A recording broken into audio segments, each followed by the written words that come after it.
yang sering menjadi pemancing konflik atau pertengkaran antara seseorang itu adalah emosi. Kita gak bisa mengelola emosi dengan baik, emosi marahnya kita, sehingga pada akhirnya kita lempar-lemparin barang atau bahkan mukul seseorang.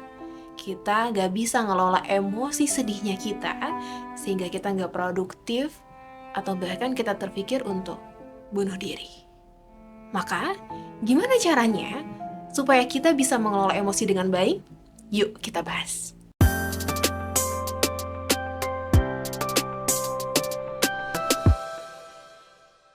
Tok tok tok, assalamualaikum. Welcome back to my YouTube channel Menghebat Bersama. Guys, kamu gimana kabarnya hari ini? Semoga bahagia terus, sehat selalu, dimudahkan rezekinya, dimudahkan juga segala urusannya. Selamat datang kembali di channel YouTube Menghebat Bersama, yang kita bakalan hebat bareng-bareng dengan versi terbaiknya kita masing-masing, dengan satu keilmuan yaitu public speaking. Buat kamu yang baru datang, selamat datang di wadah yang tepat, insya Allah. Wadah yang bakalan bantu kamu untuk improve skill public speakingnya kamu, untuk kita saling menguatkan satu dengan yang lainnya. Dan hari ini aku ingin sharing ke kamu semuanya tentang satu topik yang penting banget ketika kita akan belajar komunikasi dan public speaking, yaitu tentang bagaimana caranya kita untuk mengelola emosinya kita. Kenapa sih banyak orang yang bercerai? Kenapa sih banyak orang yang bertengkar? Kenapa sih banyak orang yang melakukan KDRT dan lain sebagainya? Pasti ada orang-orang yang bilang, wah itu mah komunikasi antar pasangan ini kurang baik pasti. Oh itu mah komunikasinya kurang baik dan lain sebagainya. Betul gak sih? Betul. Tapi sebelum berbicara komunikasi itu ibaratnya kayak lapisannya gitu ya, kayak bungkusnya, kayak kemasannya.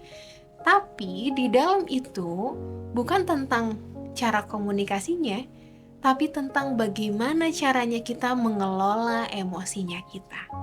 Emosi marahnya kita, kalau lagi marah dikelolanya kayak gimana? Apakah melampiaskan ke barang-barang? Apakah melampiaskan ke orang lain sampai mukul, berdarah, dan lain sebagainya? Atau gimana? Atau kalau kamu lagi sedih, kamu mengelolanya gimana? Apakah kamu melampiaskan dengan menyakiti tangan kamu, self-harm sampai berdarah? Atau kamu melampiaskannya dengan bunuh diri? Dan lain sebagainya. Itu yang aku gak mau terjadi pada diriku, diri kita, dan kita semua yang ada di sini. Maka hari ini aku ingin sharing ke kamu semua tentang bagaimana cara kita mengelola emosi kita. Kalau berbicara mengenai emosi, ada banyak perspektif sebenarnya. Tapi kalau kita sebagai orang awam mendengar kata emosi, pasti gambarannya negatif gak sih? Kayak, oh dia tuh orang emosian. Emosian tuh kayak dia suka marah-marah gitu kan. Sedangkan emosi itu ada dua, teman-teman. Ada emosi positif, ada emosi negatif. Atau ada juga perspektif yang bilang ada emosi nyaman, ada emosi yang tidak nyaman. Emosi positif ataupun emosi yang nyaman itu seperti apa? Bahagia, kemudian semangat, bersyukur, itu adalah emosi juga gitu kan. Kemudian ada emosi negatif, contohnya atau emosi yang gak nyaman, sedih, kecewa, marah, itu adalah emosi yang gak nyaman. Yang menjadi permasalahan adalah bagaimana caranya kita untuk mengelola emosi negatif ini, emosi yang gak nyaman ini. Maka yang harus kamu lakukan adalah kamu harus tahu terlebih dahulu kesalahan-kesalahan apa aja yang sering kali kita lakukan ketika kita mengelola emosi kita. Yang pertama nih, bukan kadang ya, sering banget kita introspeksi ya kepada diri kita sendiri, aku juga akan introspeksi kepada diriku sendiri. Sering banget kita itu selalu menahan emosinya kita. Kalau kita lagi sedih, kita pura-pura kuat. Kita lagi sedih banget, selalu bilang, aku gak apa-apa, aku baik-baik aja kok. Padahal kita lagi sedih, kita pengen nangis, tapi kita pura-pura kuat, kita menahan, kita denial, kita gak mau terlihat sedih itu nanti lemah dan lain sebagainya. Kita menahan emosinya kita, itu yang menjadi kesalahan. Ketika kita tahan terus, itu akan menjadi tumpukan emosi yang pada akhirnya bakalan jadi bom waktu. Suatu saat nanti ketika kamu kepancing untuk sedih, kamu bakalan sedih banget. Bahkan terpikir hal-hal yang tidak baik. Itu yang menjadi kesalahan pertama. Bukan kamu ya, kita sering banget untuk menahan emosinya kita. Kemudian yang kedua adalah kita seringkali melampiaskan emosinya kita. Kalau lagi marah melampiaskannya apa? Barang-barang lempar. Kalau lagi marah melampiaskannya apa? Mukulin orang misalkan. Aku tuh lagi marah mukul dia, emosiku jadi lega. Kita seringkali melampiaskan emosi kita ke orang lain. Kemudian yang ketiga, kita seringkali lari dari emosi. Lagi sedih, kita pura-pura gak sedih, kita lari dari emosi kita. Kita gak mau kelihatan sedih. Kita lagi marah, kita lari dari emosinya kita.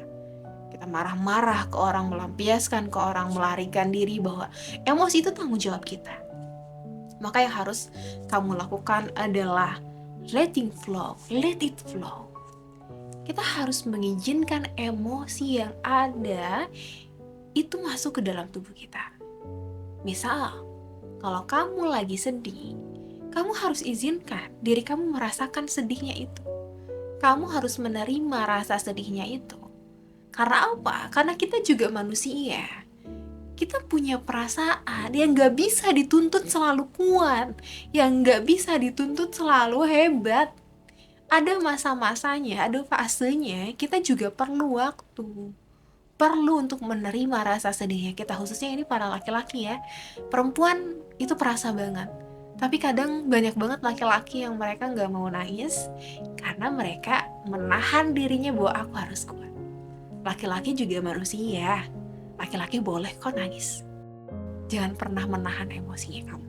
Oke? Jadi kamu harus menerima acceptance. Kamu harus menerima terlebih dahulu emosinya kamu. Kamu harus mengakui terlebih dahulu emosinya kamu. Kemudian yang harus kamu lakukan ketika sudah menerima, kamu izinkan emosi itu masuk ke dalam tubuh kamu. Kamu lagi sedih, izinkan emosi sedihnya kamu masuk ke dalam tubuh kamu. Izinkan marahnya kamu masuk ke dalam tubuh kamu. Kemudian kamu lepaskan secara perlahan. Ini aku akan mencontohkan bagaimana cara untuk yang emosi sedih dan emosi marah yang sering banget kita lakukan gitu kan ya, yang sering banget ada dalam diri kita. Pertama, emosi sedih dulu. Kalau ngomongin tentang emosi sedih, aku sering banget kayaknya sedih itu jadi emosi yang sering banget ada datang ke aku gitu kan. Karena ya namanya juga hidup, pasti banyak permasalahan, pasti banyak dinamika yang membuat kita nggak kuat. Maka yang harus kita lakukan ketika kita mengalami kesedihan gitu kan, ketika banyak banget permasalahan, ada hal yang membuat kita sakit hati, kita merasakan sedih, maka terima rasa sedih itu. Jangan pernah ditahan, jangan pernah dilawan, aku harus kuat. No, kamu rasakan emosi sedihnya kamu terima, kamu akui bahwa ya Allah aku lagi sedih banget, ya Allah aku lagi sakit hati banget hari ini. Kamu akui, aku mengizinkan emosi sedihnya ini dan aku merasakan emosi sedih ini. Jadi kamu menerima, mengakui dan mengizinkan rasa sedihnya kamu. Setelah itu kamu beri jeda ya. Beri jeda, beri waktu untuk istirahat. Jadi kalau kamu lagi sedih, kamu bisa mengambil waktu sejenak, jangan lama-lama, jangan sampai juga sebulan. Memberi waktu sejenak untuk diri kamu istirahat, untuk diri kamu menenangkan diri terlebih dahulu. Ketika kamu lagi sedih, kamu mau nangis, kamu bisa sambil tarik nafas selama 4 detik, kemudian tahan selama 7 detik, hembuskan perlahan selama 8 detik. Kalau kamu seorang muslim, kamu bisa sambil istighfar. Astagfirullahaladzim. Sambil nangis, sambil istighfar. Aku sering kayak gitu. Ketika aku lagi sedih, kemudian aku marah, ya Allah gimana sih?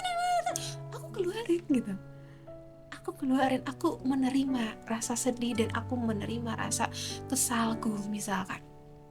Tapi aku sambil istighfar, astagfirullahaladzim sambil mengatur nafas. Kemudian Selanjutnya ketika kamu udah mengakui, ketika kamu udah menerima, baru kamu curhat. Curhat ke orang boleh teh? Boleh. Kalau kamu punya orang yang bisa dipercaya dan orang tersebut bisa memberikan solusi terhadap kesedihannya kamu, boleh kamu curhat kepada dia. Tapi kalau kamu nggak punya orang yang kamu percaya, kamu bisa curhat di setiap sujudnya kamu bisa curhat di ba'da sholatnya kamu, atau kamu bisa curhat di sepertiga malamnya kamu ke pencipta kita, yaitu Allah Subhanahu wa Ta'ala. Karena tempat curhat terbaik yang tanpa judgment adalah Tuhannya kita. Ketika kita udah curhat, ya Allah aku lagi sedih banget karena permasalahan A, B, C, D, ya Allah, tolong bantu aku ya Allah, tolong mudahkan aku ya Allah. Pasti aku jamin kamu akan lebih tenang. Apalagi kalau kamu bisa sambil baca Quran, kamu baca ayat-ayat cintanya Allah. Kan Allah tuh romantis banget gak sih? Allah berfirman dalam Al-Quran, la tahzan innallaha ma'ana. Jangan bersedih, karena Allah itu selalu bersama kita, gitu kan?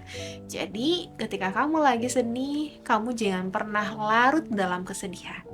Jangan sampai ada pikiran-pikiran negatif yang menguasai diri kamu, yang mengajak kamu ke hal-hal negatif, misalkan sakit di tanganmu, atau misalkan bunuh diri, nauzubillahi min dzalik ya. Kamu mengakui kalau kamu lagi sedih, kamu mengakui sedihnya kamu ambil jeda untuk istirahat, kamu curhat ke Allah Subhanahu wa Ta'ala, kamu baca Quran lagi, insya Allah kamu akan lebih tenang dan kamu akan ada semangat lagi untuk melanjutkan kehidupannya kamu. Seberat apapun masalahnya, walaupun misalkan masalahnya belum selesai, tapi setidaknya ketika kamu sudah curhat kepada Allah Subhanahu wa Ta'ala, ketika kita sudah curhat kepada Allah, kita baca Al-Quran, hati kita lebih tenang. Dan kita minta tolong supaya Allah bantu mengurusi urusan kita. Dan insya Allah nantinya juga akan dipermudah. Itu ya guys ya, itu emosi sedih. Kalau kamu lagi sedih, coba lakukan itu. Kemudian ketika lagi marah, gimana Teh Indah? Nah ini yang menjadi bahaya. Bahaya kalau kita lagi marah-marah, kita kesal kan. Kita harus pahami terlebih dahulu, marah itu adalah emosi sekunder. Emosi sekunder itu maksudnya adalah emosi yang disebabkan karena emosi-emosi yang lainnya. Marah, misalkan emosi marah ini terjadi karena kamu direndahkan, emosi marah terjadi karena emosi frustasi, kita frustasi sama orang jadi marah-marah. Emosi marah terjadi karena kamu kesal, nah ada rasa kesal di sini, atau kamu putus asa dan lain sebagainya sehingga kamu marah-marah. Maka yang harus dilakukan ataupun yang harus dibenahi, diobati, dipulihkan sebenarnya bukan marahnya ini, tapi emosi yang menyebabkan marahnya ini. Misal, kamu tuh marah karena kamu direndahkan sama orang lain. Kenapa kamu tuh marah ketika direndahkan? Apakah dahulu kala ketika kamu masih kecil kamu pernah dibully, kamu pernah direndahkan sama orang lain, sehingga memori masa lalu itu terpancing kembali ketika kamu direndahkan sama orang lain, kamu jadi marah. Itu yang harus dipulihkan terlebih dahulu, trauma-traumanya sebenarnya. Tapi apa yang harus kamu lakukan ketika kamu lagi marah? Biasanya ketika kita lagi marah, kita seringkali menyalahkan orang lain. Dengan apa ucapannya? Kamu tuh ya, kamu tuh gak bisa ngertiin perasaan aku ya? Kamu tuh paham gak sih? Kamu tuh tahu gak sih ini jam berapa? Aku udah nungguin 2 jam, kamu kok gak datang-datang? Biasanya kamu tuh. Ya, kita seringkali menyalahkan orang lain atas kemarahannya kita. Maka yang bisa kamu lakukan adalah, pertama, kamu harus bertanggung jawab terhadap rasa marahnya kamu, terhadap emosi marahnya kamu. Bahwa kemarahan ini datang dari diri saya sendiri. Kamu harus bertanggung jawab. Ketika kamu bertanggung jawab bahwa marah ini adalah datang dari diri saya sendiri, maka apa yang harus kamu lakukan ketika kamu lagi marah? Kalau Rasulullah sudah mencontohkan dan bersabda kepada kita semua, ketika kita lagi marah, maka yang harus kita lakukan adalah diam. Ya, ketika diam juga misalkan kita tidak bisa mengontrol emosi atau mengelola emosi marah kita merubah posisi kita. Kalau lagi berdiri, duduk. Kalau duduk masih marah juga, berbaring gitu kan, rebahan. Kalau misalkan masih marah juga, kamu bisa ngambil air wudhu. gitu. Karena marah itu dari iblis gitu kan, dari setan yang berasal dari api. Kemudian ketika kamu wudhu, api itu ibaratnya api itu akan lenyap gitu dengan air wudhu kayak gitu. Jadi kalau misalkan kamu lagi marah, apa yang harus kamu lakukan? Diam. Kalau kamu udah refleks kamu tuh ya, langsung diam. Diam selama 90 detik dalam kondisi tenang, dalam kondisi rileks. Kamu tuh ya langsung tarik nafas 4 detik, tahan 7 detik, hembuskan perlahan selama 8 detik. Selama tadi diamnya selama 90 detik. Kenapa 90 detik? Karena ada satu orang neuroanatomis yang bernama Jill Bolte Taylor ini mengungkapkan bahwa ketika seseorang bereaksi terhadap ancaman atau lagi marah, tubuh kita itu akan mengeluarkan hormon stres atau stres hormon. Stres hormon ini adalah hormon yang membuat kita tidak bisa berpikir jernih. Dan hormon ini akan bertahan selama 90 detik. Maka setelah 90 detik, hormon ini akan lepas kembali. Jadi ketika kamu lagi marah, terus kamu berpikir ataupun kamu refleks, kamu tuh ya, langsung tarik nafas, kemudian hembuskan perlahan. Kalau seorang muslim bisa juga sambil istighfar, astagfirullahaladzim. Misal kamu direndahin, terus kamu mau marah, mau bilang kamu tarik nafas, hembuskan perlahan, kemudian kamu istighfar, astagfirullahaladzim. Baru setelah kamu tenang, setelah kamu bisa berpikir jernih, kamu komunikasikan dengan menggunakan I statement, dengan you statement. You statement itu contohnya kayak tadi, kamu tuh gitu. Maka penting kita untuk menggunakan I statement, saya, pernyataan. Jadi fokus kita adalah pada diri kita bahwa emosi itu adalah tanggung jawab kita, dan pernyataan, kita fokus pada perilaku apa sih yang kita nggak suka dari orang itu. Contohnya, konteksnya adalah kita lagi, misalkan kasusnya ya, kita lagi nunggu orang ataupun nunggu teman, ternyata temannya tuh datangnya lama banget sampai kita nunggu 2 jam, dan kita jadi nggak ngerjain tugasnya kita kehilangan waktu kita untuk mengerjakan deadline pekerjaan dan lain sebagainya. Daripada kamu bilang, kamu tahu gak sih ini jam berapa? Aku udah nunggu 2 jam, dan kamu gak datang-datang, kamu ngerti gak sih perasaan aku? Kamu punya waktu gak? Kamu punya jam gak? Bahkan makin bertengkar tuh, kepancing lagi emosi temanmu. Daripada kamu bilang menggunakan you statement itu akan menyakiti hati orang lain ataupun hati teman kamu, maka kamu menggunakan I statement. I statement, kita fokus pada kita. Aku dulu. Statement, pernyataan yang berfokusnya pada perilaku. Aku merasa kesel sama kamu karena aku udah nunggu 2 jam. Kita sama-sama punya waktu kita juga sama-sama penting. Aku nunggu kamu 2 jam, aku kesel sama kamu, dan aku jadi gak bisa ngerjain apa-apa. Aku gak bisa ke kantor karena aku nungguin kamu. Harapannya next kalau kita janjian lagi, aku mau kamu on time ya gitu. Jadi kita fokus pada perilakunya dia. Kalau misalnya kita mengkritik seperti itu, kita menyampaikan perasaan kita dengan kondisi tenang, maka orang yang kita kritisi gitu kan, itu akan sadar bahwa perilakunya itu gak benar gitu kan, perilakunya gak baik gitu. Itu yang bisa kamu lakukan ketika kamu lagi marah. Tapi kalau misalnya emosi-emosi yang lainnya, apa yang bisa kamu lakukan? Marah, kemudian juga kecewa dan lain sebagainya, itu kan konteksnya ketika kamu lagi marah langsung marah gitu kan, sedih juga langsung sedih.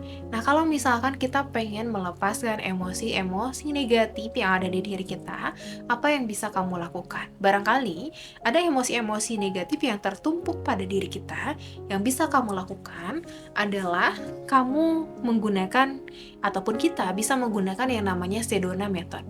Sedona Method ini adalah cara untuk kita merilis emosi-emosi negatif yang ada di diri kita. Nah, caranya gimana Teh Indah?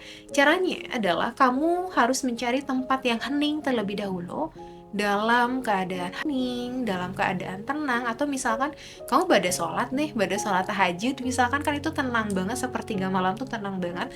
Kamu bisa menenangkan diri kamu sendiri. Kamu coba untuk merasakan emosi apa yang sedang kamu rasakan, atau emosi apa yang di masa lalu menyakitkan hati kamu. Misalkan ada rasa kecewa dalam diri kamu, atau misalkan kamu ada rasa sedih dalam diri kamu rasakan itu. Jangan pernah dilawan, jangan pernah ditahan, kamu rasakan itu. Maka, kamu coba untuk menggunakan Sedona Method. Sedona Method ini cara merilis emosi kita dengan deep talk. Jadi kita akan bertanya kepada diri kita sendiri dalam keadaan tenang. Jadi kita akan menanyakan kepada diri kita sendiri. Pertanyaannya kayak gimana, Teh Indah? Pertama, kamu bertanya, bagaimana perasaanku saat ini? Misal, kamu udah menenangkan diri pada sholat, gitu kan, kamu menenangkan diri pada sholat tahajud, kamu bisa sambil merem bagaimana perasaanku saat ini. Kamu jawab secara jujur. Aku merasa sedih saat ini. Aku merasa kecewa saat ini. Aku merasa sakit hati saat ini. Baru lanjut nih, pertanyaan selanjutnya. Berapa skala dari 1 sampai 10? Berapa level kesedihanmu kalau misalnya kamu lagi sedih? Kalau 10 kan sedih banget tuh, kalau 0 udah netral, kalau 1 udah gak sedih. Level kesedihanku ada di 10. Kemudian selanjutnya, apakah kamu merasa nyaman dengan rasa sedihnya kamu? Dengan emosi sedihnya kamu? Kamu jawab, aku merasa tidak nyaman. Selanjutnya, kenapa kamu merasa sedih? Aku sedih karena orang tuaku direndahkan oleh temanku sendiri. Aku sedih karena orang tuaku diejek-ejek oleh tetangganya. Aku sedih, kamu ngomong aja gitu kepada diri kamu sendiri. Kamu ungkapkan kenapa kamu merasa sedih. Selanjutnya, pertanyaan selanjutnya, apakah aku bisa melepaskan dan mengikhlaskan emosiku? Apakah kamu, gitu ya, misalkan pertanyaannya adalah kamu ya, karena kan kita deep talk sama diri kita bertanya kepada diri kita, apakah kamu bisa mengikhlaskan dan melepaskan emosi kamu? Kamu ke diri kamu jawab, aku bisa melepaskan dan mengikhlaskan emosiku. Pertanyaan selanjutnya dan pertanyaan terakhir adalah, kapan kamu akan melepaskan emosi sedihmu? Kamu harus jawab, saat ini dan sekarang juga. Dengan tegas ya, saat ini dan sekarang juga. Itu adalah namanya teknik Sedona Method. Jadi kita melepaskan emosi-emosi negatif kita yang ada dalam diri kita dengan teknik Sedona Method. Kita melepaskan emosi negatif kita. Gitu guys, itu teknik untuk mengelola emosi. Tapi memang pengelolaan emosi ataupun manajemen emosi ini nggak bisa hanya teori saja, perlu untuk dipraktekkan, dan dipraktekkan pun gak bisa cuma 1 kali, 2 kali, perlu untuk latihan-latihan. Ibaratnya kita ketika kecil, kalau lagi belajar berjalan kan pasti ada jatuhnya gitu kan. Ya sama halnya ketika kita belajar untuk manajemen emosi, ada masanya kita misalkan belum benar nih manajemen emosinya, kita belajar lagi, kita praktekkan lagi. Gitu ya guys. Karena kesehatan mental itu penting banget. Kesehatan mental itu penting dan kesehatan fisik juga penting. Tapi kesehatan fisik, ketika kamu luka, kamu bisa ngelihat lukanya seperti apa, kemudian kamu bisa obati dan kamu bisa ngelihat udah sembuh atau belum. Tapi kalau luka batin, kesehatan mental, luka mental, kita nggak bisa lihat sebenarnya kita tuh terluka atau enggak sih ketika kita obati udah sembuh atau belum. Maka penting kita bisa menyembuhkan diri kita sendiri dengan selalu mengelola emosi kita dengan, kalau aku sih mendekatkan diri kita kepada Allah SWT, memperbanyak ibadah, itu bisa juga bisa menjadi pemantik kita untuk bisa mengontrol ataupun mengelola emosinya kita. Gitu ya guys ya. Semoga video ini bermanfaat. Jangan lupa kalau kamu suka sama videonya, aku minta bantuan kepada kamu semua untuk bantu sharing. Share sebanyak-banyaknya kepada banyak orang. Supaya apa? Supaya banyak orang yang terbantu juga. Karena aku ingin orang-orang yang ada di Indonesia ataupun di sekitarku itu tidak ada lagi tuh kasus KDRT, kasus anak yang membunuh orang tuanya, orang tua yang membunuh anaknya dan lain sebagainya. Aku ingin kita semua sehat mental dan kita juga peduli terhadap kesehatan mental kita. Gitu ya guys, itu yang bisa aku sampaikan. Terima kasih banyak atas segala perhatiannya. Semoga kita sehat selalu, baik secara fisik, baik secara rohiyah, dan juga secara mental kita. Dan kita akan ketemu lagi di episode selanjutnya. Dadah, wassalamualaikum warahmatullahi wabarakatuh.